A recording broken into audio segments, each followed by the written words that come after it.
মা হওয়ারও যোগ্য না, তারপরে কারো সতীন হওয়ারও যোগ্য না, কারো বউ হওয়ারও যোগ্য না। যার কারণে আমার প্রতি মানুষের এত রাগ, আমাকে কেউ পছন্দ করে না। শেষমেশ একটা কথাই বলবো, বড় সতীন প্লিজ সংসারে ফিরে আসো। আমি চলে যাব, আমি আমার বাবার বাড়িতে চলে যাবো। আমি শুধু বড় সতীনকে আমি হাত জোর করে অনুরোধ করবো যে তুমি অবশ্যই, আসলে আমার কারণে না সংসারে এত সমস্যা এত সমস্যা। আমি যদি না থাকতাম তাহলে এই সংসারে কোনো সমস্যাই হইতো না। ওইটাই আমার শেষ ভিডিও হবে। টানা 3 দিন আমি ওকে নিয়ে শুধু ডাক্তারের কাছে যাইতেছি আর আসতেছি। আজকে তো মানে 2বার আমি শুধু ডাক্তারের কাছে গেছি। মানে মায়ের মন তো বুঝিনি কি এরকম করে দেখি যে গাইস, আমি এই জিনিস দেখি না, আমার দেখে মাথাটা পুরা ঘুরে গেছে। আসসালামু আলাইকুম everyone, welcome back to my another new video. আজকের ভিডিওটা আমি না আমার মনের একটা অনুশোচনা থেকে করতেছি। কি পরিমাণ যে খারাপ লাগা নিজের মধ্যে কাজ করতেছে আপনাদেরকে বলে বোঝাতে পারবো না। এত বিপদ যাইতেছে, এত বিপদ যাইতেছে সংসারের উপর দিয়ে। মানে কি বলবো, সবটাই না আমার জন্য, সব দোষ আমার আসলে। না হলে এত কিছু কখনো হইতো না। একটা দোষ তো করছি একজনের সংসারে এসে, মানে আমাকে বললেই কেন আমার সতীন হইতে হবে? আসলে এই প্রশ্নের উত্তরটা আমি এখন নিজেও খুঁজে পাই না। তো ভালো কথা, সতীন হয়ে আসছে, তারপরে তো সব কিছু ঠিকঠাকই ছিল। কিন্তু এখন হুট করে যে কি থেকে কি হয়ে গেল 4 বছর পরে এসে, আমার যে কেন আমি এত অসুস্থ হলাম, কেন কি বলবো, একটা মাস, এই একটা মাস যে কেন আসছিল দুঃস্বপ্নের মতো এসে, মনে করেন যে পুরা এলোমেলো করে দিছে পুরাটা জীবন, আমার পুরাটা সংসার। তো গাইস, যেটা বলতেছিলাম, মেয়ে আবার কান্না করে উঠছিল, যার কারণে ভিডিওটা কাট করে মেয়ের কাছে আবার যাই। মানে কি বলবো, নিজেকে নিয়ে আসলে নিজের কিছু বলার নাই, লজ্জাবোধ হইতেছে। আসলে আমার কারণে না সংসারে এত সমস্যা এত সমস্যা। আমি যদি না থাকতাম তাহলে এই সংসারে কোনো সমস্যাই হইতো না, আর এত কিছু হবে তো দূরের কথা। তো আগে আমি আরেকটা কথা বলে নিই যে বড় সতীনকে নিয়ে আমার 1 ঘন্টার একটা ব্লগ আপলোড করার কথা ছিল আজকে। মানে সেটা আমি আপলোড করতে পারি নাই, সেই ধরনের মানসিক অবস্থা আমার ছিল না। বুঝতে পারতেছেন আজকের কথাগুলো শুনে। মানে কি বলবো, নিজের প্রতি নিজের এত খারাপ লাগা কাজ করতেছে, এতটা কিছু বলার মতো ভাষাই আমি খুঁজে পাইতেছি না। তো আগামীকাল আপনারা সেই ব্লগটা পেয়ে যাবেন।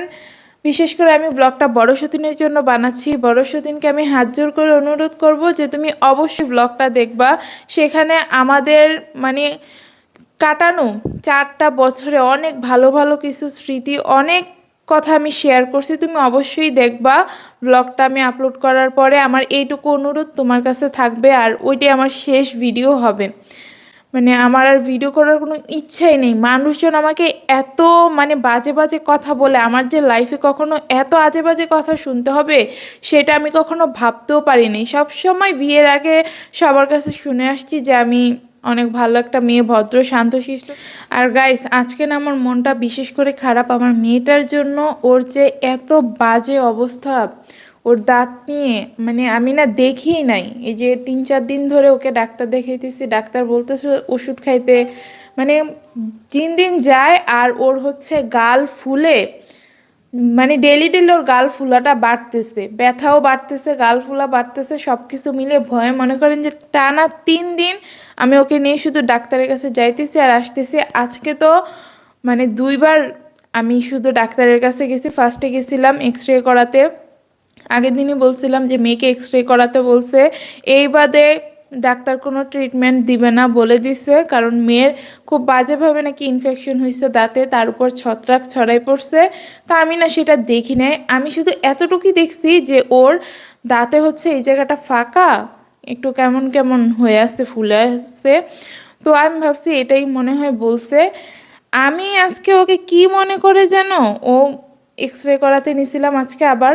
আগের দিন তো পারি নাই, তো এই কারণে আজকে আবার গেছে। একটা মনের মধ্যে ভয় ঢুকে গেছে, ডাক্তার যেভাবে বলছে যে আপনার মেয়ের দাঁতের অবস্থা খুবই খারাপ, এক্স রে করিয়ে আনেন, আজকের মধ্যে আনতে পারলে খুব ভালো হবে, তারপরে আমি ওকে ট্রিটমেন্ট দিব।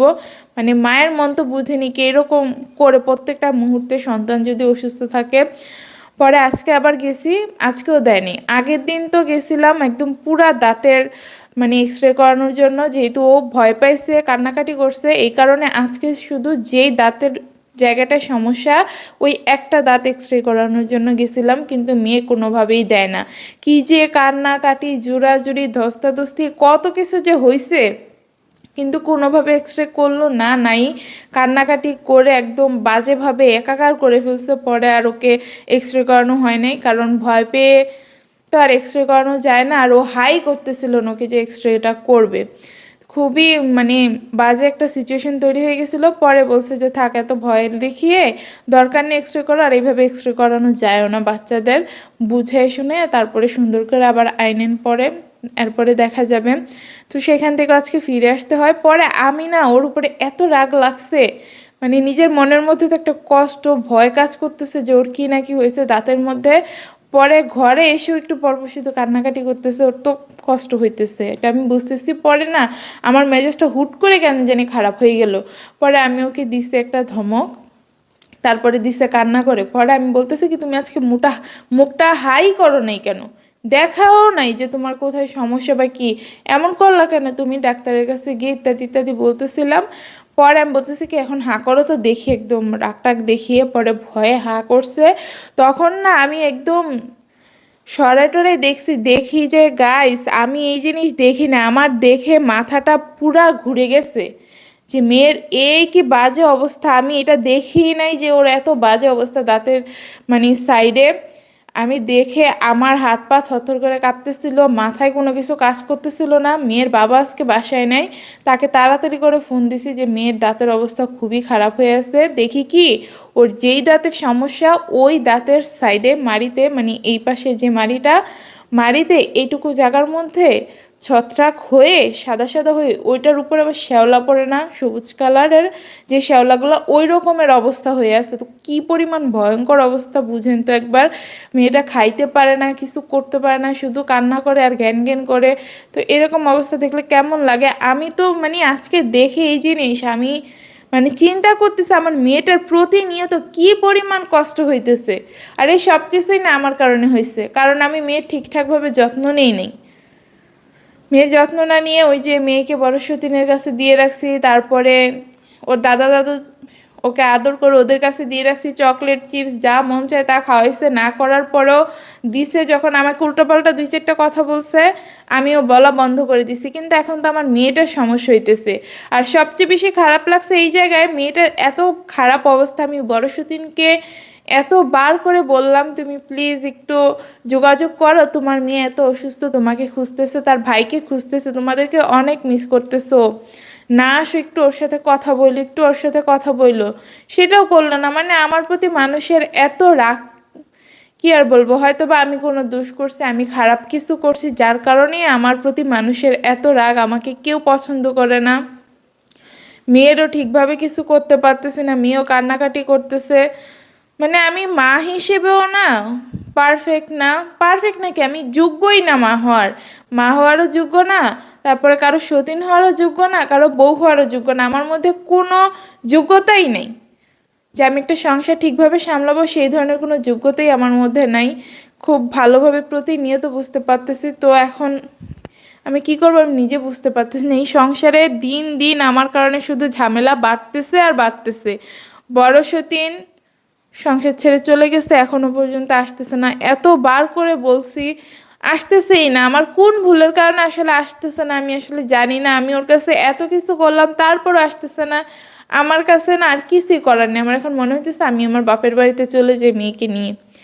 মেয়েরও ঠিকভাবে দেখভাল করতে পারি না, শুধু শুধু সংসারের মধ্যে একটা ঝামেলা লাগাই রাখছে। এর থেকে ভালো বাপের বাড়িতে চলে যায়, বাপ তো আবার ফোন দিয়ে খোঁজ খবর নেয়, যাইতে তো বলে প্রতিনিয়ত, তো চলে যাই। এখানে ওরা ঠিকভাবে সংসার করুক, কাউকে কষ্ট দেওয়ার কোনো মানে হয় না। মানে আমি শুধু এতটুকুই আমার মধ্যে খুব খারাপ লাগতেছে যে আমি কি এমন খারাপ কাজ করছি, কি এমন বড় সতীনের সাথে করে ফেলছি যে মেয়েটার খোঁজ পর্যন্ত নিতেছে না। এত বারবার করে বলার পরও মেয়েটাকে একটু দেখতেও ইচ্ছে করতেছে না। যে মেয়েকে হাতে করে মানুষ করছে এত দূর পর্যন্ত, সেই মেয়েকে ছাড়া কিভাবে আসে, মেয়েটা অসুস্থ কিভাবে খোঁজখবর নিয়ে আসে। অবশ্যই আমার কারণে, আমার প্রতি ওর রাগ, আমার কারণে ভাবে হয়তো বা আমি ভালো ভালো দেখাচ্ছি, কিন্তু ওর সাথে পরে আমি এটাকে অন্য কিছু বানাই ফেলবো। আসলে এমন কিছুই না। আমি তো তোমাকে বারবার করে বলতেছি যে মেয়েটার খোঁজখবর নাও, আমার খোঁজখবর নেওয়ার কোনো দরকার নেই, মেয়ের খবর নাও আর তোমার জামাইয়ের খবর নাও, তাইলে হয়ে যাবে।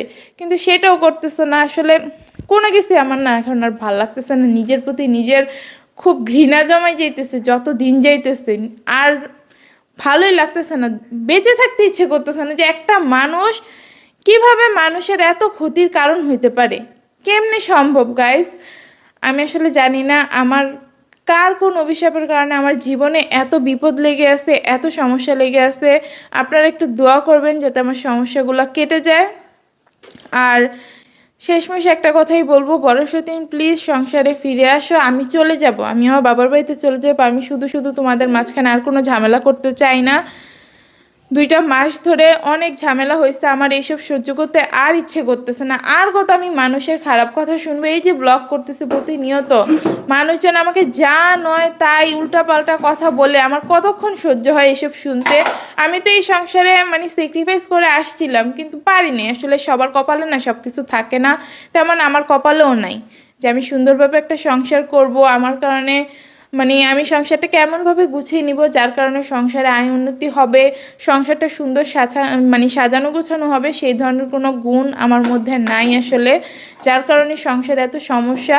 তো তোমার সংসার তুমি যতদিন ছিল অনেক সুন্দর ছিল, সব কিছু অনেক সুন্দরভাবে গুছিয়ে রাখছিলা, সুন্দর করে রাখছিলা, এখনও তাই করো। আমি আমার বাবার বাড়িতে চলে যাবো, আবারও বলতেছি প্লিজ। আর মেয়েটা একটু খোঁজ নিও, একটু খোঁজ নিও। মেয়েটা অনেক কষ্ট পাইতেছে, তোমাদেরকে অনেক মিস করতেছে। তো আজকের ব্লগটা এখানে শেষ করতেছি। দোয়া করো, একটু কোনো অভিশাপ যদি দিয়ে থাকো সেটা প্লিজ তুলে নিও। মানুষকে এতটা মানে দোষ করছি, ভুল করছি দেখে এতটা শাস্তি আমাকে দিও না। তো ব্লগটা এখানেই শেষ করতেছি, একটু দোয়া করেন আপনারাও সবাই। আল্লাহ হাফেজ।